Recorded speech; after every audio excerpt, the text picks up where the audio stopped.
able to look like any human it wants for purposes of reconnaissance. But what was it looking for? It looks like it had opened the dossier on Dr. Alan Weir. They probably consider him a person of interest because he's been subverting their technology and making it work for humanity. But that alarm means we're not going to catch the rest by surprise. We'd better move quickly.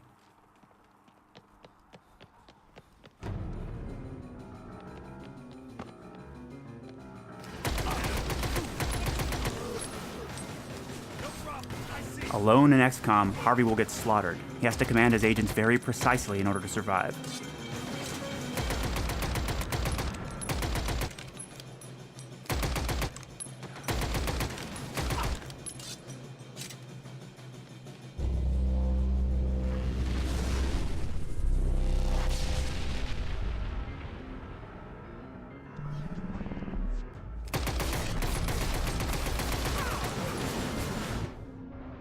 This looks like a good opportunity to talk about some of those design revisions that I mentioned.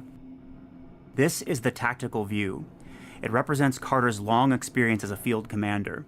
Now, Harvey can sweep around the entire battlefield and look for tactical opportunities. Time is slowed to a crawl, and he can command his agents' powers on a much more granular scale here. On the left is the commando's powers, and on the right, you see the master-at-arms. Harvey has to choose between the more expensive powers and the cheaper ones in order to solve a problem like this. That shield that we're looking at is soaking up too much of his agent's damage. He'll lose if he tries to just trade bullets with these guys all day, so he needs to find a way to solve this problem. It's kind of our real-time take on the classic battlescape of the original games. It looks like Harvey's going for Disrupt. That'll create a kind of feedback loop in the body of that outsider and cause him to drop his guard.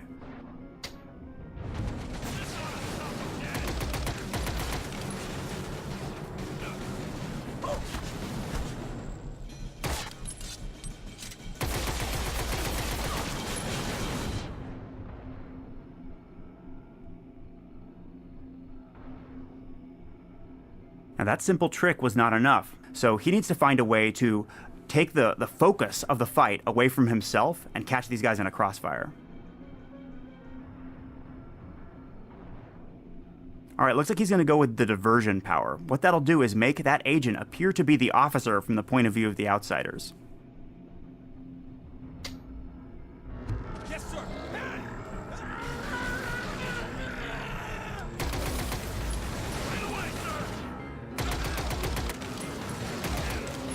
Nice. Harvey was able to take out the generator. What that does is allow his agents to catch these guys in an easy flank. He can use those agent powers outside of tactical mode as well by binding them to the D-pad.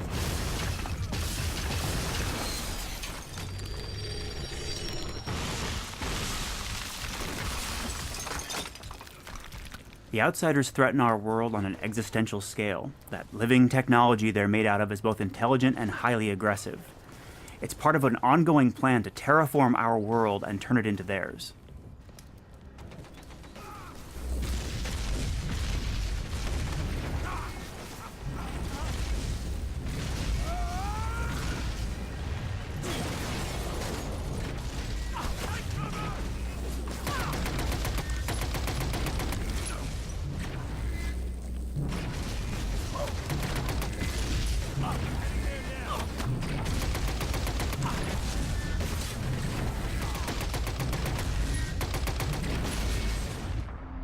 That's the university where Dr. Weir lives and works, but the outsiders have beaten us here.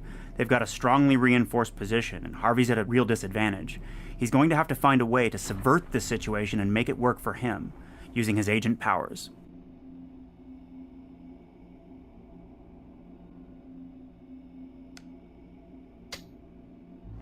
Shield going up.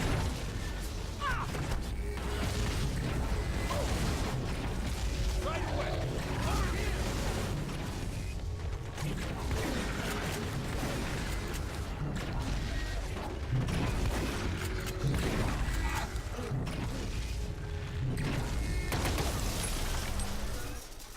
Harvey chose to counter the strongly reinforced position of the enemy by creating one of his own.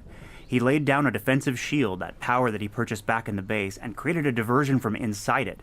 That allowed his agents to soak up all the damage-dealing potential of the enemy, and freed him up to come back here and disable the turret. Now that he's done that, we can capture it. This is another of those design changes that I mentioned. When he folds up the technology that this turret is made out of, he can actually take it with him and use it later in the field. Yes, Chief.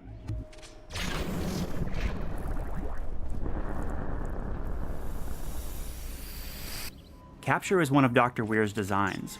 Now that Harvey has the technology for the turret in pocket, he has a choice to make. He can either melt it down for long-term research gains, such as new weapons, agent perks, and so on, or he can press it into service as a member of the squad and command it just like an agent. Whatever he wants to do, we better move on and get to Weir.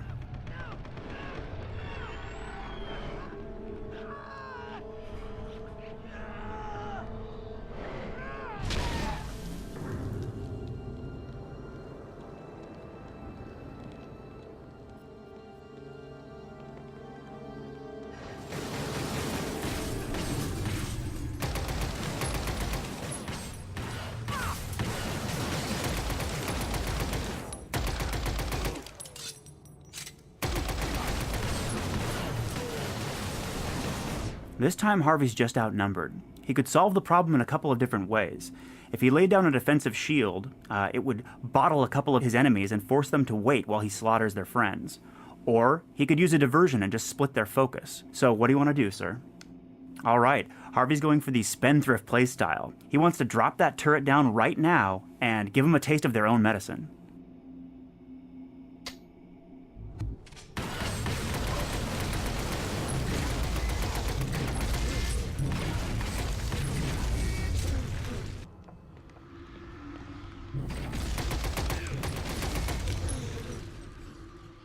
Now that Harvey's chosen to deploy the turret in the field like an agent, it has a limited lifespan. It's going to disintegrate pretty quickly, which means we should move on while it's still guarding our back.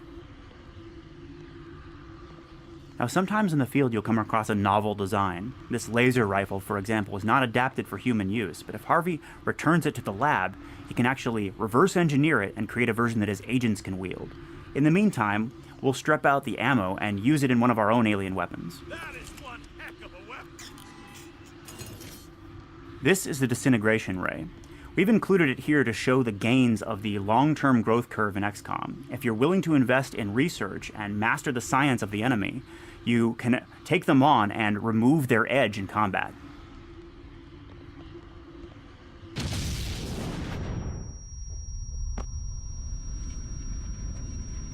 That's a Titan. How are we supposed to fight that thing? Harvey can't attack it in this form. Looks like it's opening some kind of gate. Oh, he's being burned. He has to get inside.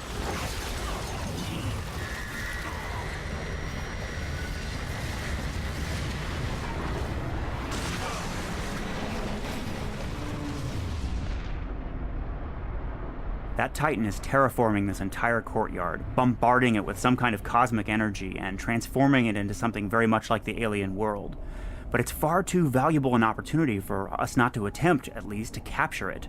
The trouble is, if Harvey were to try and capture it right now, it would cost him 20 time units. Time units are the sort of currency of combat in XCOM, and Harvey doesn't actually even have 20 to spend, so he's going to have to find a way to weaken the Titan before he captures it. Okay, it looks like he's going to go with some kind of disrupt combo. Coming right up.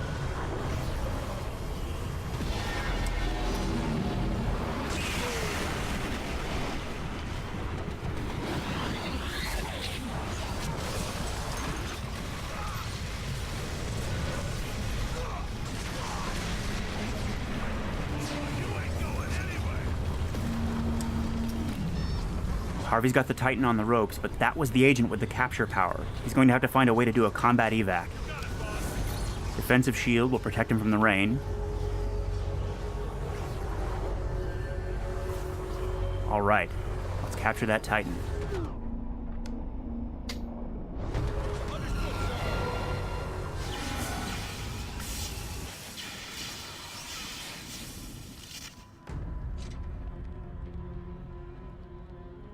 In XCOM, every enemy is an opportunity. We wanted to tear down the walls between what is traditionally understood to be the game environment, the squad, the enemy AI, and the player. In the right hands, we believe they should all become player tools.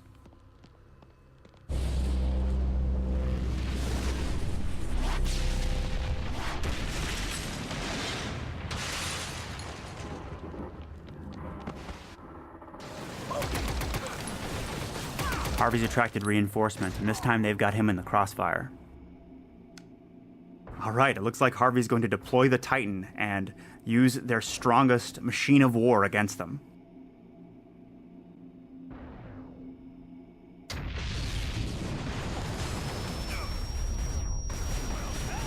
Now he can command its airstrikes just like an agent.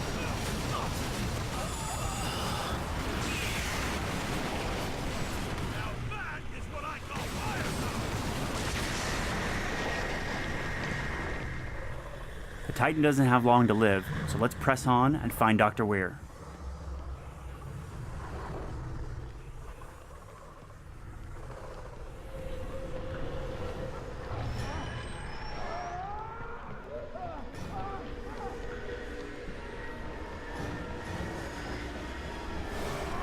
That's him, and the enemy have got him.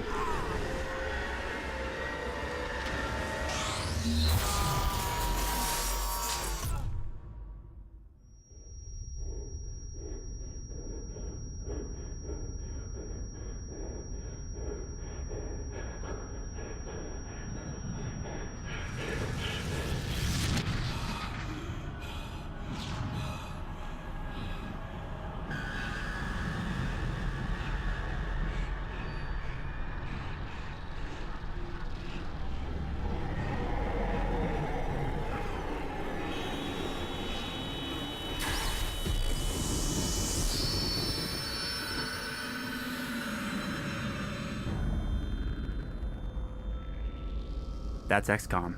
Thanks for watching, everybody.